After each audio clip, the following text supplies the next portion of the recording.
again, everybody. Here's your Times News 24/7, the video edition for Friday, February 21st, 2014. I'm Frank Phillips reporting. Please keep an eye on our AccuWeather forecast today. The weather situation could change rapidly, and we will keep you up to date with those changes. Take a close look at this drawing. Police in Westfield released a sketch of a suspect on Thursday in an armed robbery that occurred at the end of January. According to police, around 7:19 p.m. on January 30th, officers responded to the 800 block of South Union Street in the area of the Hamilton Square Apartments. Police say a 38-year-old man was driving from Fishers to Westfield when his vehicle started having mechanical problems. The man pulled into the apartment complex on South Union Street to check and see what the problem was. When he was outside the car, he was approached by two men. One was armed with a black semi-automatic handgun, he said. The victim gave the suspects the valuables they demanded, at which point the suspects fled westbound through the apartment complex. Police say the victim was not hurt. The first suspect, portrayed in a composite sketch, is described as a black male around 17 to 19 years old, about 5 foot 10 inches tall, skinny build, black eyes, fuller lips, and clean shaven. He was wearing a blue jacket, black stocking type hat, and black pants, and was armed with a handgun.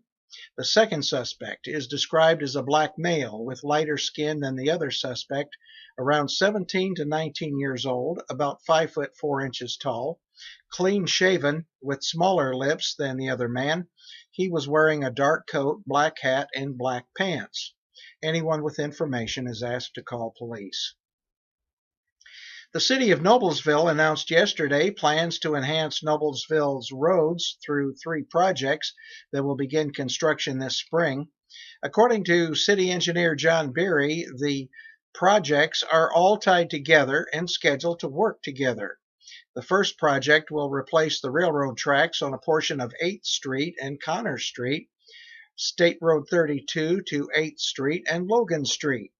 The railroad tracks will be taken up so that concrete pads can be replaced and new tracks installed. In order to complete the project, the intersection of 8th Street and Connor Street, State Road 32, and a portion of 8th Street that is in front of the Judicial Center will be closed from Saturday, March 29th until April 13th.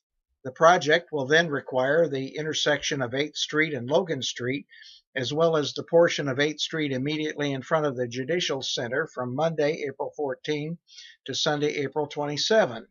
If construction progresses more quickly, road closure schedules may change. Beery said that the railroad tracks were put in 20 years ago and are on their last legs. Over the last couple of years, it's been getting progressively worse, Beery said. They're really at the end of useful life.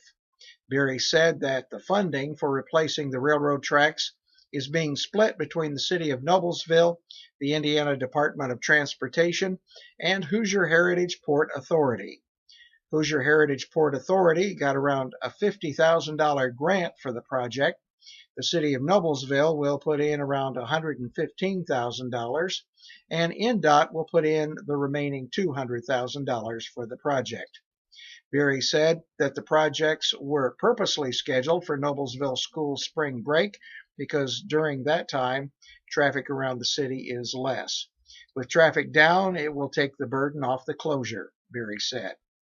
In mid-May, the city is set to start working on a second project, which would resurface 8th Street between Walnut and Wayne Street.